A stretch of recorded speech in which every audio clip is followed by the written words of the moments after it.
and welcome to Show Love. I'm Bronwen Murphy. It's such a strange time right now, not being able to travel, missing holidays, dinners with friends, and remembering that life is fragile and good company is everything. I'm joined by someone who is always fun and knows how trying new food and immersing in different cultures is the escape we all need. Bringing that to you, who better to talk to than an award-winning chef?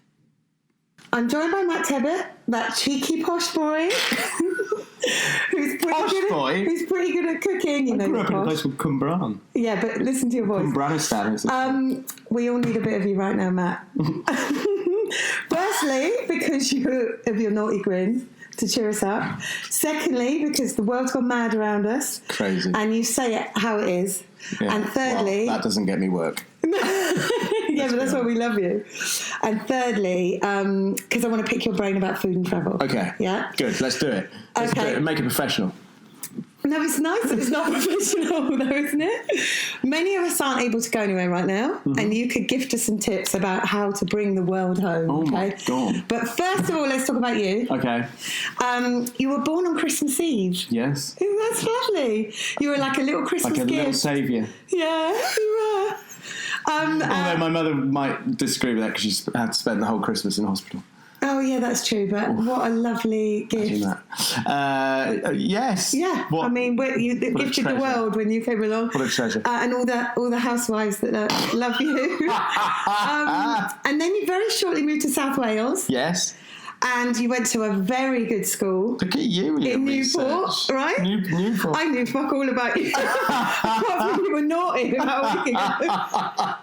And that you took the piss out of me for taking photos of houses on Instagram. Yeah, you did that a lot. I did. And you studied, right, so is this true? Mm-hmm. You studied geography? Yeah. And anthropology? Yes. So I didn't know what anthropology was. I Googled it, and it's what makes us human. Yeah. Get me in my hidden depths. Right? Yeah. Who knew? It's not hidden depths. That's a stretch. It was basically so picture the scene. It was a Friday night. I was going out to see my mates in Newport, weirdly, in my little Beetle at the time that I had. Oh my God, you had a Beetle. Yeah, I had a Beetle. So it was my grandfather's. Yeah. And then... Grandfather. Nobody who's not posh says that. Well, you say granddad. Oh, okay. Yeah. So it was my grandfather. It was my grandfather. And then it was my mum's, and she used to take us to school in it. And then it sat dormant, and then it got redone and what have you, and I really wanted it. So anyway, I had this. My first car was this old Beetle, 1964 Beetle. What colour was it? Just so I can I had it resprayed into this beautiful gunmetal grey. It was beautiful. Wow. And I killed myself because I let it rot when I went to university. And it's still there. It's in my parents' house and it's in pieces. Is it? Yeah, and I know. I wish I could resurrect it. I think it's beyond that. Anyway, so this picture to say, Friday night, I was going out with my mates. My mother was banging on at me about, what are you going to do? You have to make a decision, blah, blah, blah, blah, blah. About uni? Yeah. And all I knew is that I wanted to go to Oxford Poly, which was Oxford Brooks. Well, it had an Oxford in the title. Yeah, so. and it was supposed to be a very fun place, and I visited it, and I thought, God, this is fucking great. This is very cool, because it's on the river, it's a beautiful old town, it's full of students. It had a great vibe about it, so I just What year is this? Early 90s, Yeah. 92, something like that. That's you scratching your leg, just in case. Sorry, that is my leg, so I won't do that again. You make me nervous. No, I don't make you nervous. It's like a sexy Parkinson interview. I haven't got my boots out yet. No, do you know what this is like? Those Paula Yates interviews on the bed. Oh. Do you remember those? With Michael Hutchins? Yeah. Oh, watch out, world. You're making me blush now. Stop. Anyway, so I was getting in the ear. You have to choose a course. And I knew I wanted to do geography. Because it's the only thing I was... Well, you're really good at the world. Like sometimes I hear you talking about countries and I'm like, oh, God, he knows so much. I'm privileged to go there. But and I had to choose something, another discipline. And I went, I'll do that. because Did you know what it meant? I kind of did, and I thought I'll be able to go there and I'll be able to. But it went hand in hand with geography, and it was basically people and why they do things, and it turns out it was actually very interesting. Yeah. So what did you learn about why people do things? There was a social anthropology and cultural anthropology, and God, you're really stretching me. I didn't realise we were going with this far. So it's like so in Japan, for example, why do they eat the way they do? Why do they sit where they do at the table? Why do they, when they give presents, there's different layers of wrapping and there's different colours to illustrate certain aspects of life. So all those sort of little nuances, that's what I kind of loved. And I did a show recently in South Africa, a couple of years ago, and it was fascinating about, when you go to a place, why they eat that food, how they eat it, what does it mean. You go around the world and you look at certain things, like in South Africa, for example, it's brandy. So they'll all drink this really cheap Commando brandy. And that is from, the lowest, poorest family in Soweto to the richest man in South Africa. Will all drink Commando brandy. And it's because it's a leveller. And it's a ritual behind it. Well, that's it's fascinating. Yeah. So anyway, I really enjoyed that. Do you think that's done you a massive service then? Now that you sort of meet different people every day with your job? Yeah, well, I think it's having an interest in people. I am interested in people. I like listening to the story. You can tell that. I like, and almost sometimes when we do the show on Saturday Kitchen. Almost the food sometimes gets in the way. And I know that's completely wrong. Yeah. But I want to know about you, and I want to know why you do that, and I want to know what makes you tick. And that's fascinating. That's as long really as they're as posh as you. No. I don't just hang out in posh people. I'm not finding people. Is Ollie Smith not your best friend? Oh my God. Ollie Smith is... Okay, Ollie Smith is he posh? He's not that come posh. on. Ollie Smith would tell you he's not that posh. He's just because he's into I just wine. love it. I love it. And he wears fancy shirts and he wears a nice jacket. You both own it well. I don't think Ollie Smith comes from very... as I do, kind of hard-working class parents. Yeah. I believe Ollie's dad was a teacher. My dad was, he owned a factory. Yeah, and he worked really hard and put you in a really good school. Yeah, he went to night school for like 20 years or something. So that's gorgeous. Gave you a good start. Yeah. Yeah. And very kind of working class people. But the thing that got me into food was the fact that we used to go away. We had a little caravan, which was about the size of that table over there. And there were 4 of us used to go away to northern France. And who's the 4? You? Me, my brother, Jeremy, and my mum and dad. And how old's Jeremy? He is a bit old. He's 4 years older than me. Right. So he's like, 50-something. Yeah. Do you get on well with him? Something like that. Yeah, very well. He's a lovely fella. Yeah. He's very different to me. Is he? Yeah. My sister's very different to me, I guess. He's not introvert. Wow. That's very different to you then. Yeah. But he's reserved. He's like my dad. Yeah. I'm more like my mum. So we used to go off to France, and I always remember falling in love with food. A particular bistro, and I'd love to know where it was, and I can't because I was about 6 years old probably at the time, in northern France, and I ate fish soup for the first time. Fish soup is what made you fall in love with food. And rouille and crouton and gruyere. It was like a kit. It was like food in kit. God, I can't think of anything worse. And it was amazing because you build your own food. Right. And proper bread and garlic bread. Yeah, I mean French bread. And picnics on the beach and going to boulangeries and patisseries and things like that, and picking up all these bits and pieces and then sitting on the beach eating. It was just fucking fantastic. This is the shit I love when you start going and talking about Europe. You talk about Europe a lot, Italy and places. I love it because at the time, and this was back in the 70s, obviously, you couldn't get bread in Britain, other than sliced, white sliced bread, and everything was it was the ready meal era, and it was just it was a break from all that, and it was proper food, and that was really exciting.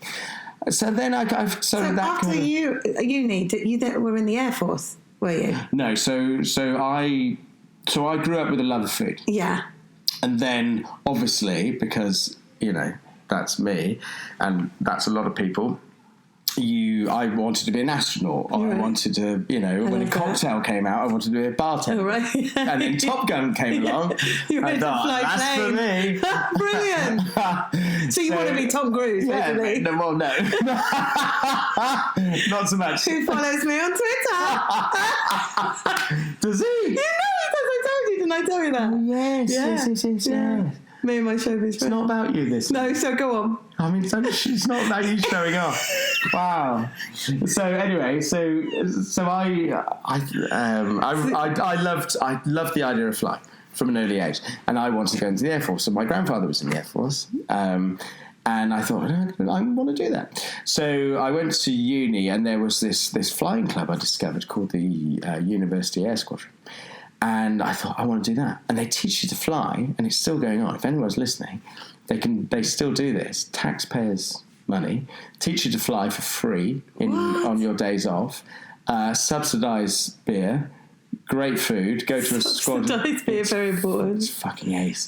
It's the best club in the world. You've literally had the best life. It's the best. I had to work for that. Yeah. And it was. I remember going through the interview, and it was the biggest thing I ever wanted to do. All I wanted to do was get in there, and they took 50 people, and I was desperate. And I even read a boring book on bloody arms to Iraq or something like that by some awful and you don't read books, you politician. And I gemmed up on all this, and I knew I was there. Anyway, I got it. And they taught you to fly on your days off, and it was fantastic.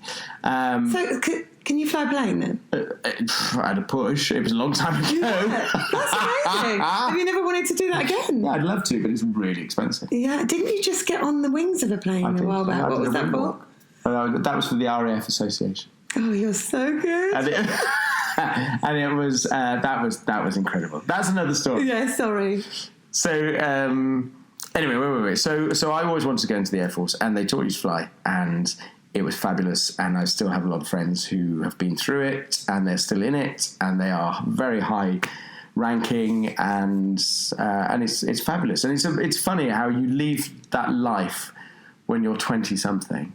And your life just sort of takes over, and then you revisit it. You must have this with friends. When you revisit it sort of 20 years later, and you go, God, and you pick up where you left off. Yeah, absolutely. And that's a real friend. Just fabulous. Yeah. And you could tell that. I mean, we did recently, about sort of 2 years ago, we turned up, and there was about 10 of us or something in a pub, and it was as though we'd never left. Oh, amazing. And everyone looked a little bit older, a little bit shabby, a little bit more battered. Yeah. But everyone had a story, and it was just, and that's what I love. And are some of them still in doing it? Yeah, there's a guy, Chris Layden, who is now like really high ranking, and he's in charge of the rapid reaction force, which goes out over the North Sea and takes out the Russians if need be.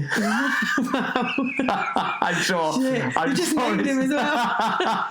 I'm sure he's more dressed up than that. Yeah. But I mean, they're incredible guys. I had a friend, Stu Haig, who was in charge of all the Chinooks in Britain, and he did tours of Afghanistan. He showed me around a Chinook not so long ago with the bullet holes through it and the stories behind it. Yeah. It's incredible. And then I went into a kitchen, which is slightly, So did you do that in the Air Force? Is that where you... No, so I was always heading that way, and then it got to the end of 3 years, and something kind of changed. I know what changed. I mean, to be honest, there's natural pilots and there's people who struggle, and I struggled. It was a tough call. I used to come back sweating. From fear? Flight. No, just concentration. Right, it's really tough. Yeah. You're either very natural at these things or you're not, and I wasn't.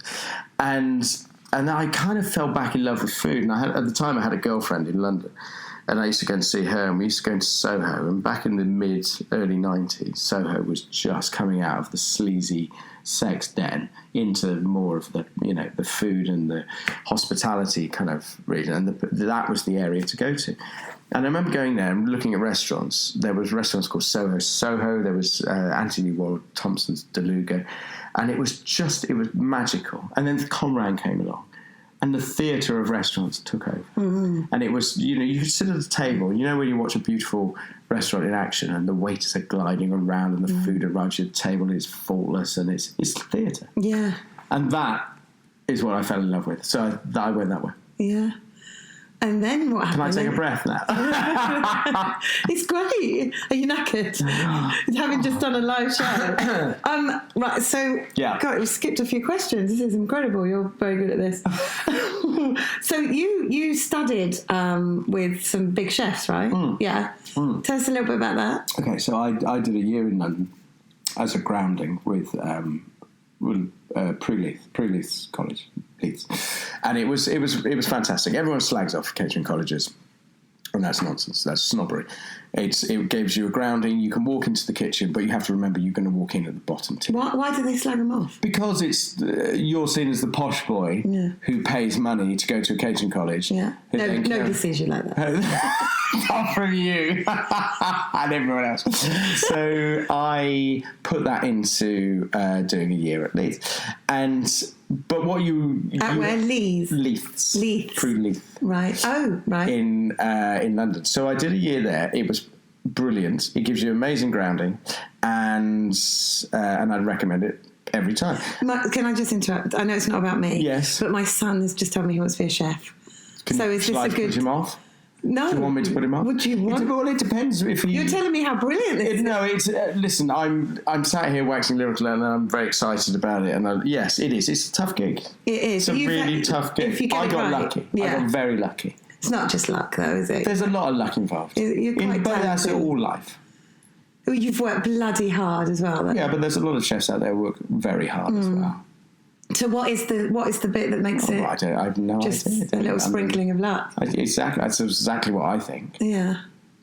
But I think when you leave catering college, you have to remember you're going to go in at the bottom, and you're going to keep that knowledge to yourself, and you're going to work harder than everyone else. Long hours, isn't it? And you're going to get shouted at, and you're going to end up in tears. Did you get shouted at? Oh my God, every day. Did you cry a lot? Yeah. Wow. Yeah. Did you ever think, I don't want to do this? Yeah, it's brutal. But there's this weird kind of mentality whereby when you're in it, you're very close to the people around you, and you don't want to let them down. So therefore you don't go. You don't. People do, but most of the time people don't walk out the door because you're letting down that guy who's got to make those 7 lemon tarts today, or that guy who's going to do all that work on his own because you've buggered off. Yeah. So there's this kind of weird mentality. Who shouted at you? Loads of people. Do you want names? No. Well, I mean... Okay, no, let's not do that. That's a lawsuit. Yeah. But what was I going to say? But we used to do, in my first job, we used to do 94, 96 hour weeks on 1 week. That's insane. 200 quid a week. No, shut up. Yeah, work that out. What? I've never wanted to. No, is that like the early 90s? This was my first job, early 90s. Wow. So we used to do one hard week, as we called it, and one easy week. And the easy week was probably a regular week for most people. So you've got to really want it.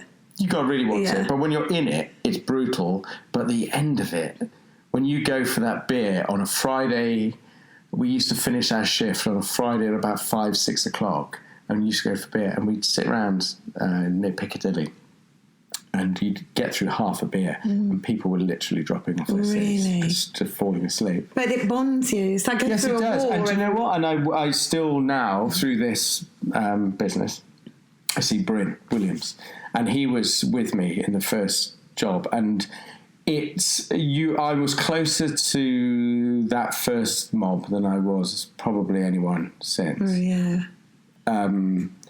Because it's brutal and you're all in it together, and that's what I loved. And you do that when you're young because it's that mentality, it's that war mentality, and it's the camaraderie, and it's very similar to that forces mentality. Do you think that's why you're so good at doing what you do on the live telly now? Because I see other people try and do the cooking while they've got people shouting in their ears, trying to interview somebody. It's all coming at you, and you cope with that quite well, really. That's probably because I'm just a bit stupid. I just filter it out. Or talented, maybe.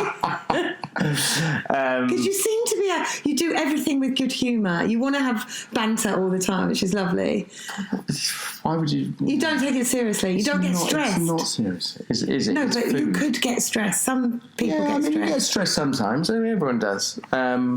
I remember the most stressful was when me and my wife set up the restaurant, and it was brutal. It's relentless. And you did that 13 years, right? We did it for 13 years, nearly 14 years. Yeah. And at the time, we just, Lisa was we set the restaurant in December. We had my first daughter in the May, and then Henry came round. And that's hard. All of that's hard. And it was relentless. Yeah. Because all you do is work. You live upstairs, you come down, you cook, you work. And that's it. It was relentless. So, and then I used to get really arsey, really angry, because you take your London mentality back to Wales where we had the restaurant. And you very soon realise you can't do that because people will look at you and go, fuck off, mate. Dick. I'm not listening to that. Oh, really? And I'll go. What, when you would shout at the and you go, kitchen? where the fuck have you been, blah, blah, blah. Are they slower in Wales? You're just a bit more chill? I mean, London is attitude, isn't it? I suppose it's not that it's not that it's slower. Have you finished your champagne? Do I need to get you more? No, I guess I'm more. Okay. It's not that. No, it's more to do with that arrogance of youth. You know, when it's like, come on, this is me and this is what I want to do, blah blah blah, and then you have to adjust to your surroundings. And in London, a lot of chefs don't have to, because there was always people walking past the door. In Wales, where we were, literally in the middle of nowhere, if you lost somebody, that was it. You're doing everything yourself. And you soon realise just to rein it in and be nice to people. Because they're going to go. Yeah, and they don't need to listen to your... not hack it in. Doing on his own. I mean, that's all... I don't know much about cooking, as you know. Fucking terrible. My poor sons. I do try.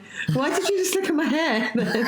You're going to go, and your roots need doing or something. He's always putting me down, guys. I am not always putting you down. I love you. I think you're fucking fantastic. You know that. Anyway, stop saying I'm blushing again. You can't take a compliment, can you? No. All we know is Gordon Ramsay, really. That's the only one we see on telly, really. He came into our restaurant once. Absolutely terrified me. He was in the area doing something, and this waitress came in and she said, "Oh, I recognise the man out there." Oh, I've never heard you speak like that before. Oh, well, it's not mine. No, but you've lived there. I recognise him. And I looked out these doors, and I was like, oh, shit. So you had to give him a really good meal. And he was in with his film crew, and they were filming down the road. What, they didn't tell you? No, they just came in. I thought, oh, my God. So on one hand, you're massively flattered that they bothered to turn up to you. On the other hand, you are literally shitting yourself. So I remember going out back. I had 2 very quick cigarettes, and I think I had half a Beck's, and then I went back in and cooked. What did you give him? Do you remember? I can't remember. Tartatan. Can't remember the rest, actually. But I remember. Did he love it? He was very, very nice. He was very complimentary. He came into the kitchen. He burst into the kitchen, and he's about 7 foot tall, about 6 something. And he was very complimentary. He was very charming, which is not at the time, and this was a long time ago. This is not what you expect. No, because you saw the effing and blinding. At the time, and he was utterly. He's charming. got an aura, definitely. He has got presence that only a few people I know have ever got. The only other people is Janet Street Porter. Wow, yeah. And Marco Pierre White. Oh, right. And they're the only other people I've ever met with presence. There's people who are loud and shout, and then there's people with presence. And you know, if they're in the room, you fucking know. Yeah. Even if your back's turned. Yeah, absolutely. There's an electricity. I felt like that was Sting. Oh, you massive name drop. No, he's the only person that I've gone, shit, there was like a glow. Oh, really? Of an aura, Yeah, I can imagine. It's not about me. Anyways, more about you. I'm going to know about it. No, that's it. Your restaurant, it won awards and stuff, though. So he had sort of gone, I'm going to go and... So he was doing something locally, and we were one of the restaurants in the area. Anyway, so he really put yourself down. It was doing very well. It was very nice. It was very nice. But you have to work for that. But how did you then go from you had a restaurant and you were doing TV? How did that all come about? Okay, so that was was it the first year, second year? First year we won AA Restaurant of the Year for Wales, and I was very nonchalant, very arrogant, very nonchalant about that. No shit. Yeah. And now, if I'd done it, I'd be leaping up and down. Yeah. Because you changed, don't Why you? were you arrogant? Because you felt like it deserved it? Because I think you're just caught up in the moment and you just say, well, this is what I do. Yeah. Thanks so much. And it's a bit like that. And that's just being young, isn't it? And I remember, turning up at the awards, and Rocco Forte was there to give me the award, and we literally turned up, and the photographer said, well, you can't smile, you know. And we turned up with my daughter, who had just been born, in a pushchair, and they were like, you've brought a baby. And I was like, yeah, what of it? It's that day off. Yeah. You smile all the time. I find that really hard. No, I was really... I don't know. I mean, this is different. But I asked my wife. Were you moody, or were you a dick? No, it's really fucking tired. Yeah. All the time. Like me, I'm a bit delirious. So all the time you're tired because chefs always get a bad rap for being moody and arsey and what have you, and it's because they've got up a long time before you get up. Yeah. They've made your bread that you're now complaining about at 8 o'clock in the evening, and they've been there since 6 o'clock. And something else isn't right, and then somebody over there hasn't turned up for work, and that's what perpetuates the moody chef. So it's a thankless task sometimes, then. Yeah, it can be. Yeah, absolutely. I mean, it's got its prizes. Yeah, obviously. Hello, I'm the fucking poster boy for that. Yeah, so you've done right. Yeah. How did that happen?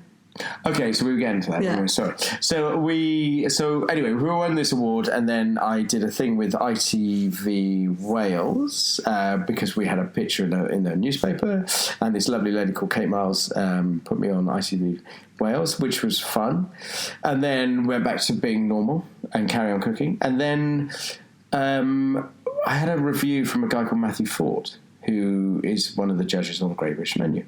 And when he was writing at The Guardian, he wrote us a really nice review. And when he went on to be a judge of the Great British Menu, and he had to put names forward for the regions, and he put me forward. So I did it. And were you nervous when you? Yeah, It was so intense. I remember crying at the end of it. Really? Yeah, because I was up against Bryn Williams, who had done it the year before, and he cooked for the Queen and with a very famous dish. And then they put me, because Bryn was one of my ushers at the wedding. And so they liked the whole kind of your friends, your rivals, blah, blah, blah. So I cooked opposite him. And then obviously, he won because he's a brilliant chef. And as are you. and I was just like, oh my god, the pressure was amazing, because they want you to be Jamie Oliver. They want you to dance around on telly and be, all smiles and giggles. Dancing's not your thing. It's not my thing. And then they want you to cook, and then you have to cook for these critics who are very, very tough. So it was a hard gig. So anyway, I did that. I did a week. I thought nothing of it. I left. That was it. And then the turning point was in the January. So that was in the summer. And then the show came out, and it was good for a couple of weeks, and that was it. And then Christmas came, and it was a really bad Christmas for some reason. I can't remember. And then we had a really terrible January because it snowed, and we were in the middle of nowhere. And I was literally picking up the phone one day, drinking back-to-back coffees, because that was my thing. It probably still is. And picking up the phone, taking cancellations because of the snow, and thinking, how the fuck am I going to pay these bills? And it was pretty tragic. And then the phone call came that day, and it was like, have you ever thought about presenting? No. And it was like, no. And listen, I literally couldn't stand up at my wedding and give a speech. I couldn't stand in a room now in front of a crowd and give a speech, because I'm useless at that. What? You could? No, I couldn't. I can't. It's very different doing what we do now in front of you lot and, 6 cameras. That's hilarious. So just before we go live, I should go, and 6 million people are watching it now, Matt. No, don't let them down. No, because you can't visualise it. Yeah. I'm simple. I'm a simple lad. Yeah. So I couldn't stand up at a wedding and do that, and yet I was pushed into a corner, and I thought, how the fuck am I going to pay these bills? Anyway, so I went. We were about to go on holiday for 2 weeks, because we had 2 weeks off from the restaurant, and that was it. We were about to go away, and they said, "Can you come to London tomorrow?" So I went, "Yeah, fine, okay, I'll go away." Otherwise, I would have said no. If we were doing well, I would have said no, not a chance. It's not me. Wow, see, fate. Yeah, I know. intervened, It's right? amazing, right? Yeah. So, And you thought TV presenters are loaded. I'm having a bit of that. well, I thought they've got money, You thought that. and that can pay my fucking bills. Yeah. That's pretty much what I thought. Yeah. And that's why I do this. And I started doing a show called Market Kitchen with the company who made Great British Menu, with Optimum and the great Pat Llewellyn, who took a chance on me, which I will eternally be grateful for. And that's it, really. Yeah. And once the door's open, then it's up to you to keep it open. Well, yeah, I mean, you've done quite a lot of TV shows now. You've written books. Yeah, I've written 2 books. I'm doing another one now. About what? Are we allowed to know It's that? about food. Well, what else do you need? Do you want a working tile? Yeah, How much info do you need? Go on, it's Jesus, about woman. food. What a shit Come question. on. I'm good at this. What kind of food? It's about... You don't know yet, do you?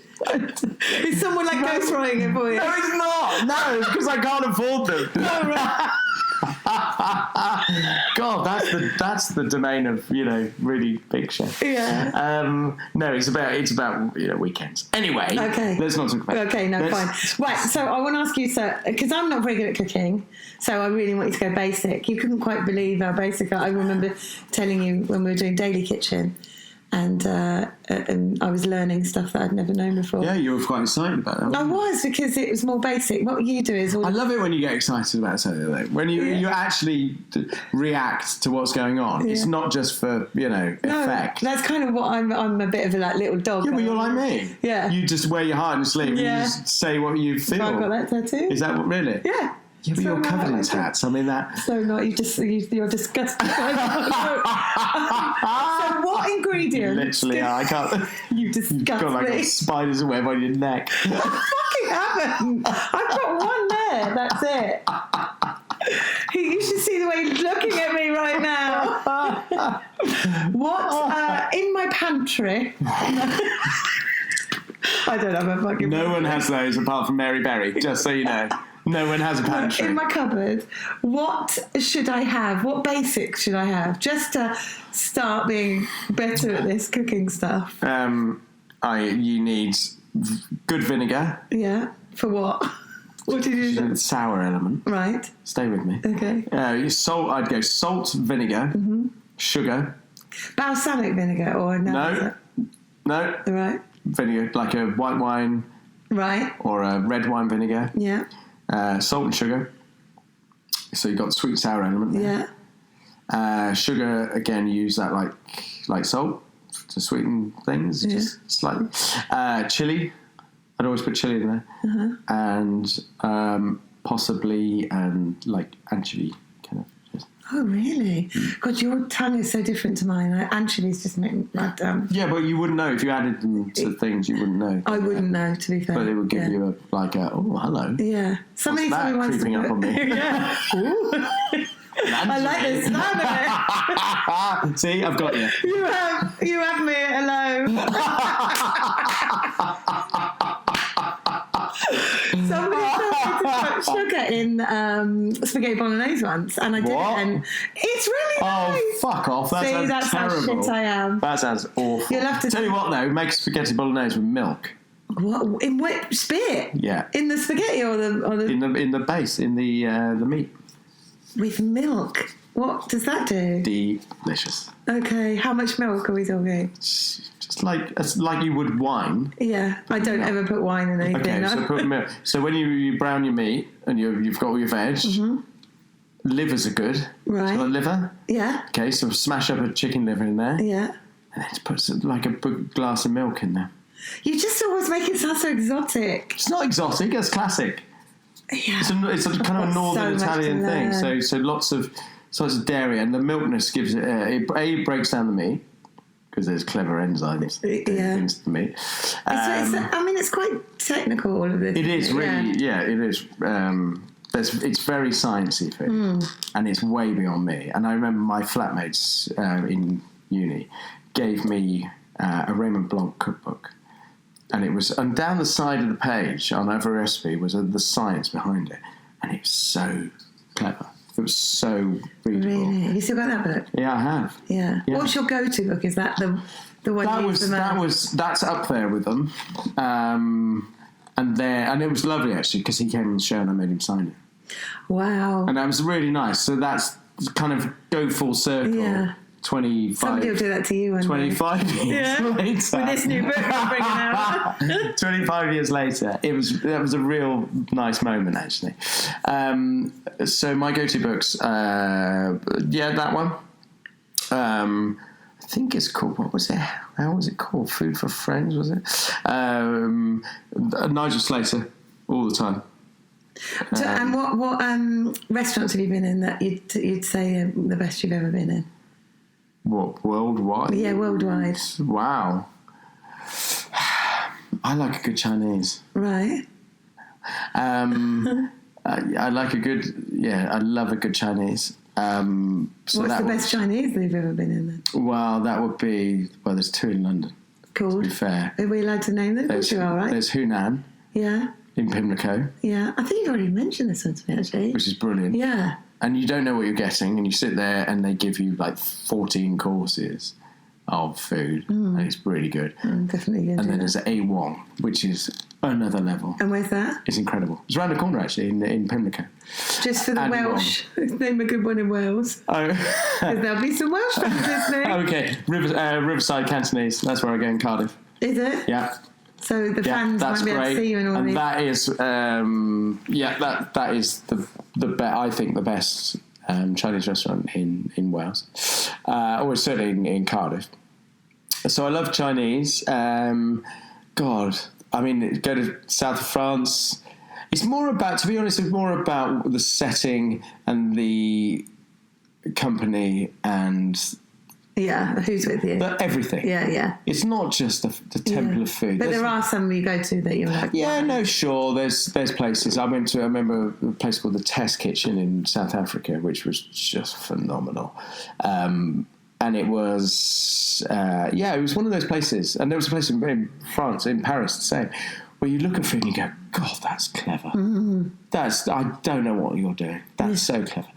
And then there's places where you go and you just want to drink magnum after magnum of rosé and sit in the sun and just have food sort of drip fed you, and it's just incredible, and that's what I love about food. So you're taking me away again. You see?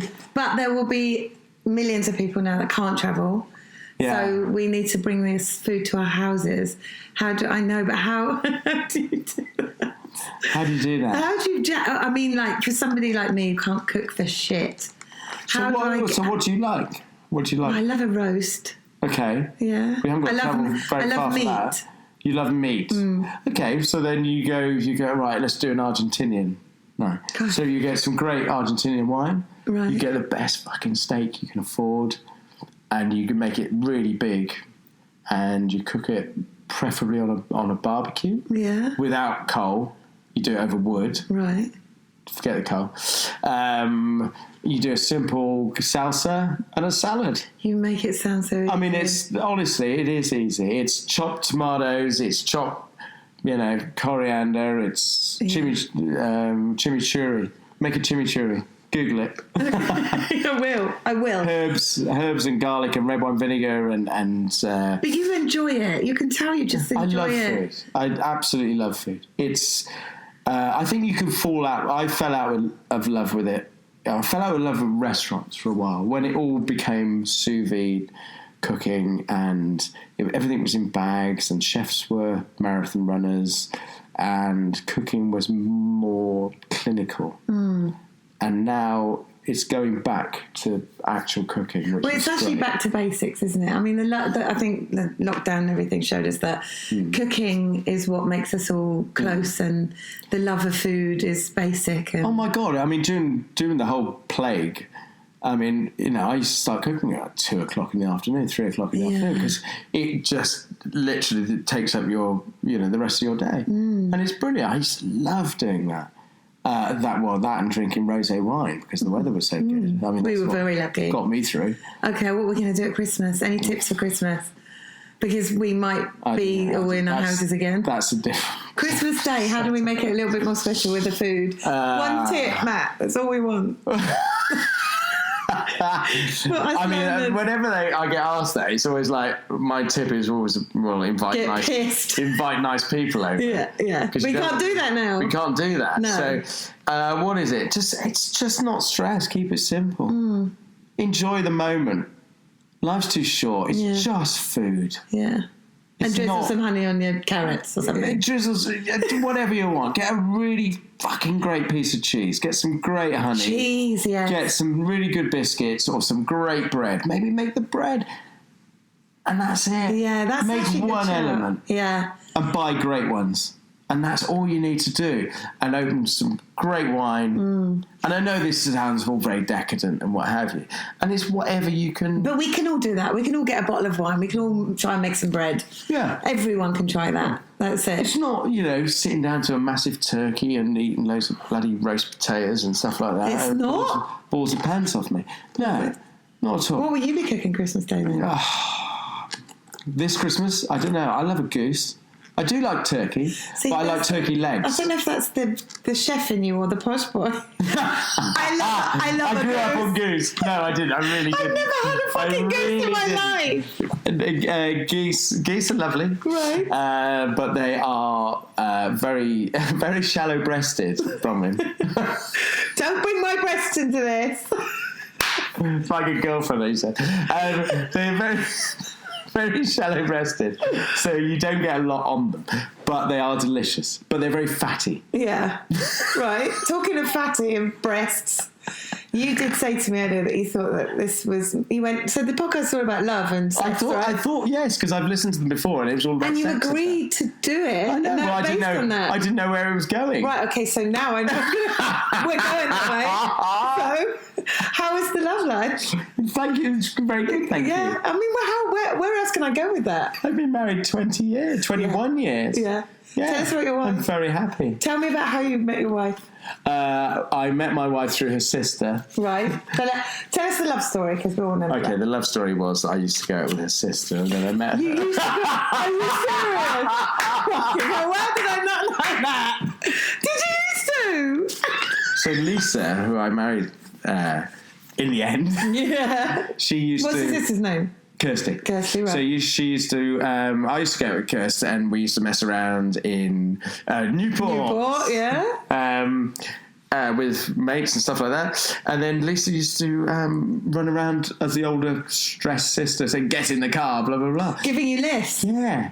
How weird is that? So is she older than you? Yeah. How much older? So much older. No, she's not. So much older. She's not. I mean, I've met her. 7 years.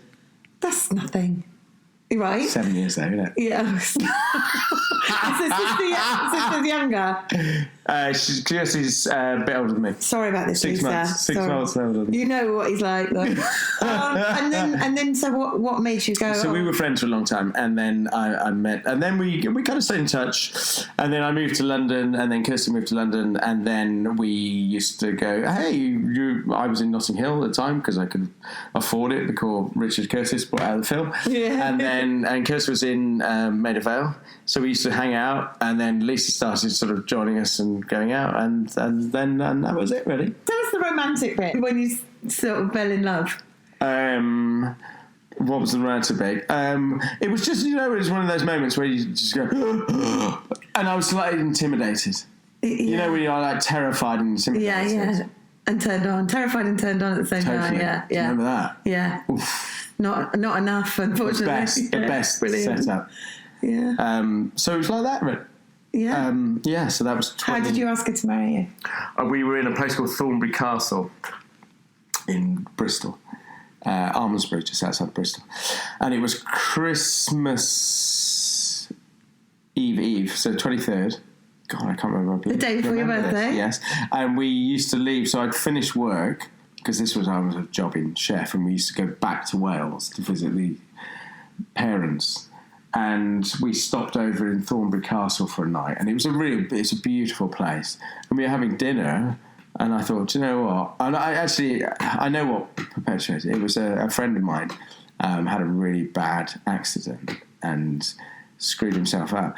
And I suddenly thought, do you know what, age 25 or something like that, 24, I thought, fuck, life is really fragile. Really? And that's what motivated me. Yeah. And yeah, so I asked her over dinner, and then suddenly she burst out crying and ran away. And then left me on my own at the table for about half an hour. So I had no fucking idea what. Really? I didn't know if she was upset or Where happy. did she go? Just like, I think she was happy. Yeah, I'd say so. Yeah, exactly.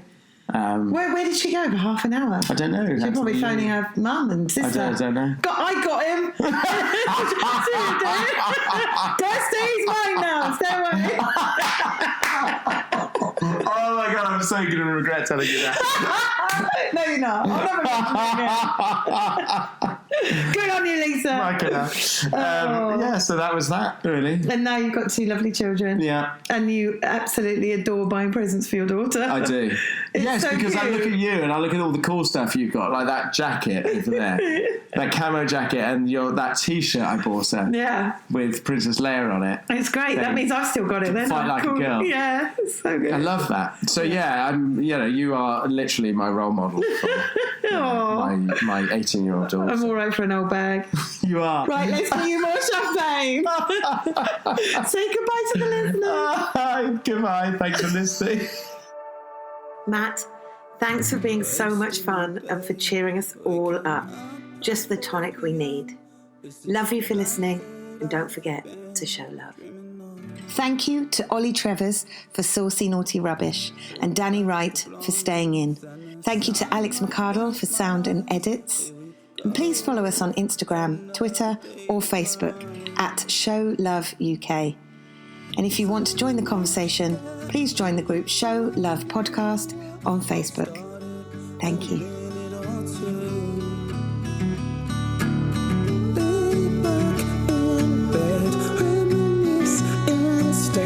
Let's plan it all in my head.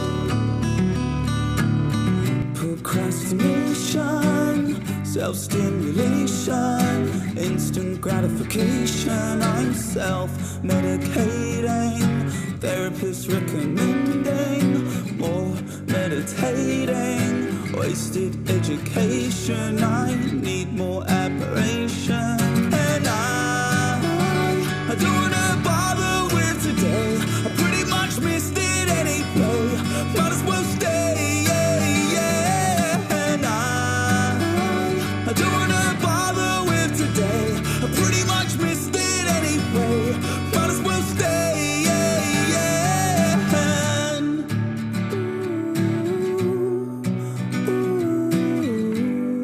I'm staying in. Come dine with me, repeat it on channel 3. I watch it cause I'm feeling hungry. Try and shift the mood, so I order Chinese food. Said fuck it, just keep the change, dude. Finance situation, spent on dedication. Dreams of Wembley Stadium and my name carved in the page.